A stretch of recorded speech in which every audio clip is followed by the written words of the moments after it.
शादी और ब्याह देखो, क्या ये बारातों का सिलसिला था? क्या ये सिलसिला था? क्या ये मेहंदी मल्ला, लड़के भी मेहंदी लगाना, हल्दी मलवाना, फूलों का हार सेहरे की शक्ल में डालकर बारात जाना, बारात से पहले आतिशबाजी और बंदूक चलाना, क्या ये सारी चीजें मौजूद थी?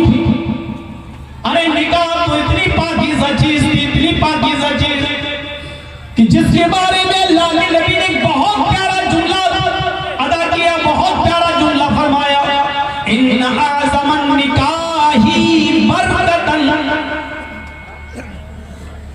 बरकत के एतबार से सबसे ज्यादा मुबारक निकाह वो है, बरकत के एतबार से सबसे ज्यादा पाकीज़ा और सबसे बड़ा निकाह वो है, आई सरुहा मऊनतन, जिसके अंदर खर्चा सबसे कम हो। जिस निकाह में, जिस शादी में जितना कम खर्चा होगा, अल्लाह के नबी फरमाते हैं बरकत के एतबार से वो उतना ही ज्यादा होगा, यानी वो शादी में उतनी ही बरकत होगी और शादी में उतनी ही बरकत होगी। इसका उल्टा मफहूम क्या निकला? जिस शादी में खर्चा जितना ज्यादा होगा, बरकत के एतबार से वो शादी उतनी ही ज्यादा कमजोर होगी, उसमें उतनी कम बरकत होगी। आज सोच लीजिए हमारी शादियों में कितना खर्च हो रहा है, हम नजर डालें अपनी समाज पर, सोसाइटी के ऊपर। खैर देहातों में तो उतना नहीं है, आप लोगों के एरिया में तो उतना नहीं है, लेकिन हम लोग अपने एरिया में जाएं, लखनऊ, कानपुर और बड़े बड़े शहरों में देखें तो आज हालात बहुत खराब हो चुके हैं मेरे भाइयों, बहुत ज्यादा। अब हमें नहीं मालूम आप लोगों के यहाँ कोई शादी हमने आज तक अटेंड नहीं की, इसलिए हमें मालूम नहीं है। हम लोगों के यहाँ तो बाकायदा बारातियों की डिमांड भी पूरी करो, फिर उनको खड़े होकर खाना भी खिलाओ, खड़े होकर अलग अलग आइटम रखे हैं, सब खाना खाओ, अपने हाथ से निकालो और खाओ, जिसको हमारे यहाँ बड़े प्यार से बोला जाता है बफे सिस्टम, बफे सिस्टम। और मैंने 50 तकरीरों में कहा है इस सिस्टम का नाम होना चाहिए था गधा सिस्टम, कुत्ता सिस्टम, सुअर सिस्टम, जिसका बड़ी तहजीब के साथ नाम दिया जाता है बफे सिस्टम। अल्लाह कहता है कि मैंने नबी की पूरी जिंदगी को आइडियल बना दिया, नबी की पूरी जिंदगी को नमूना बना दिया। अल्लाह के नबी कहते हैं सल्लू कमा रायतुमूनी उसल्ली, नमाज वैसे पढ़ो जैसे तुम मुझे देखते हो नमाज पढ़ते हुए। नमाज वैसे पढ़ना है जैसे नबी अकरम सल्लल्लाहु अलैहि वसल्लम पढ़ा करते थे, रोजा भी वैसे रखना है जैसे नबी अकरम सल्लल्लाहु अलैहि वसल्लम ने हमें बताया, हज वैसे ही करना है जैसे जनाब मोहम्मद रसूलुल्लाह सल्लल्लाहु अलैहि वसल्लम ने हमें बताया। आए नबी कौन कहता है कि आपके इंतकाल के बाद आपका नाम और निशान मिट जाएगा?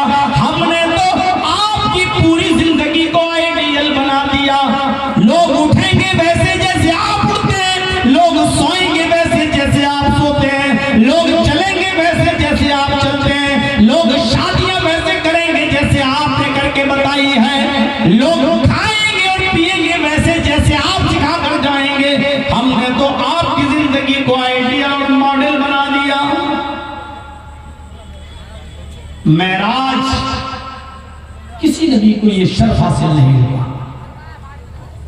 सुब्हानल्लज़ी असरा बिअब्दिही लैलन मिनल मस्जिदिल हराम इलल मस्जिदिल अक़सा, अल्लाह ले गया अपने नबी को पहले बैतुल मक़दिस, वहां आपने वुजू बनाया, जिब्राइल ने आपका हाथ पकड़ा, आपको मुसल्ला इमामत पे खड़ा कर दिया, बैतुल मक़दिस में खड़ा कर दिया।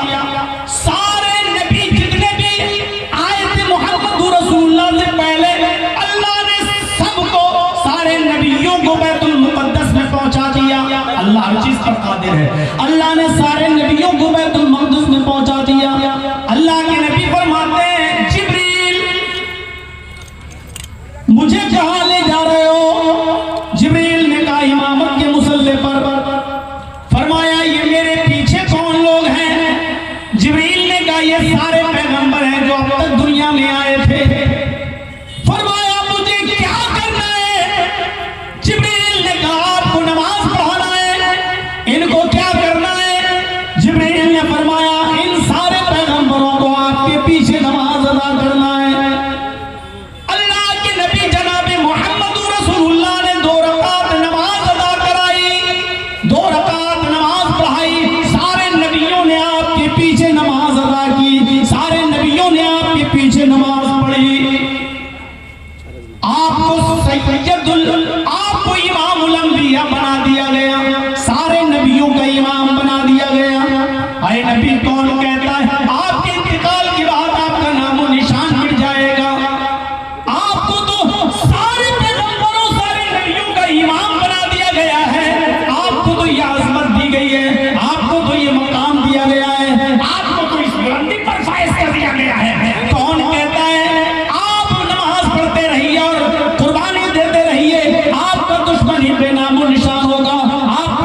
वो खैर कसीर भी बड़ी जबरदस्त है।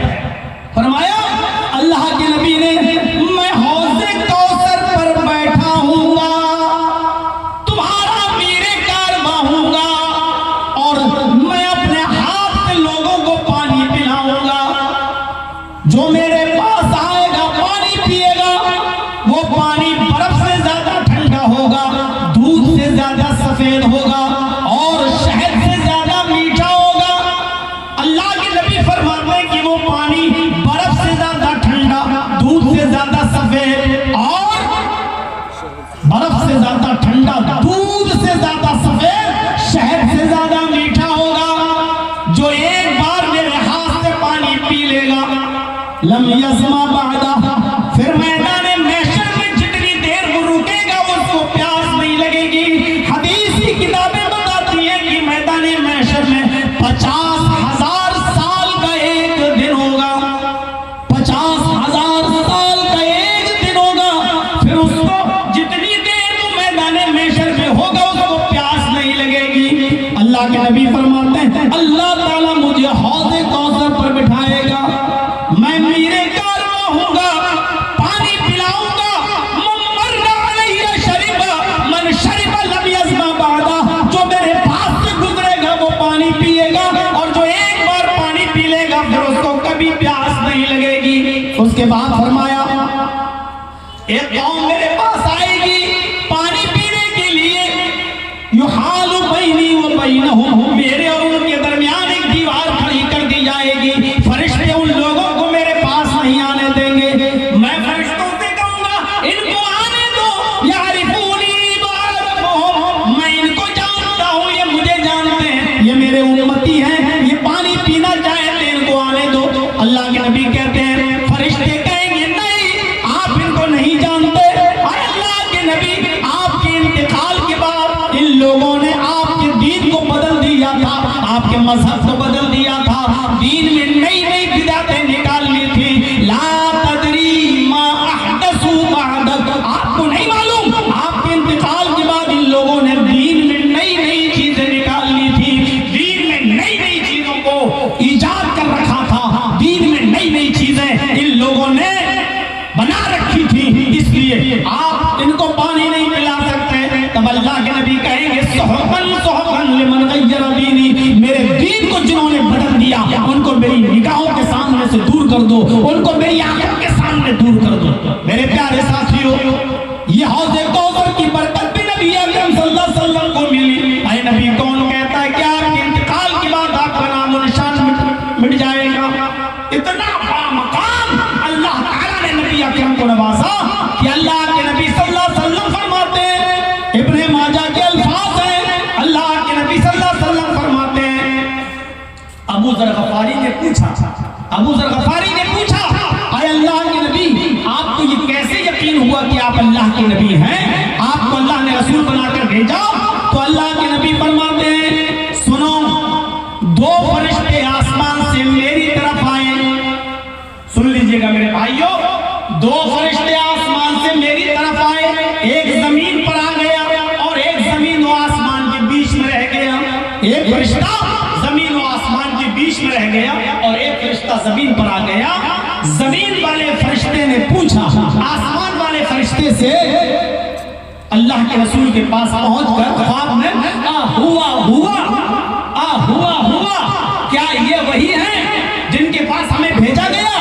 तो आसमान वाले फरिश्ते ने कहा हाँ यही है अल्लाह के रसूल, यही है मुहम्मदुर रसूलुल्लाह।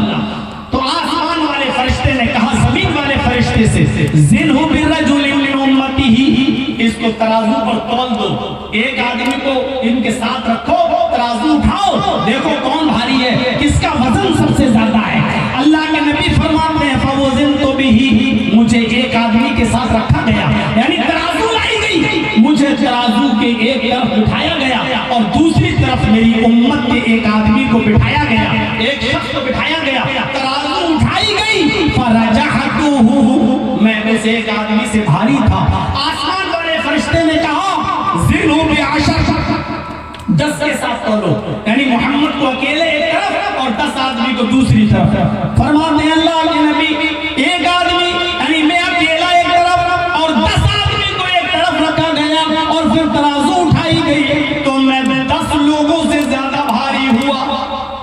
आसमान वाले फरिश्ते ने कहा जिलहु बिबिया, 100 आदमियों के साथ तोलो, मोहम्मद को अकेले एक तरफ और 100 आदमियों को दूसरी तरफ रखकर तोलो।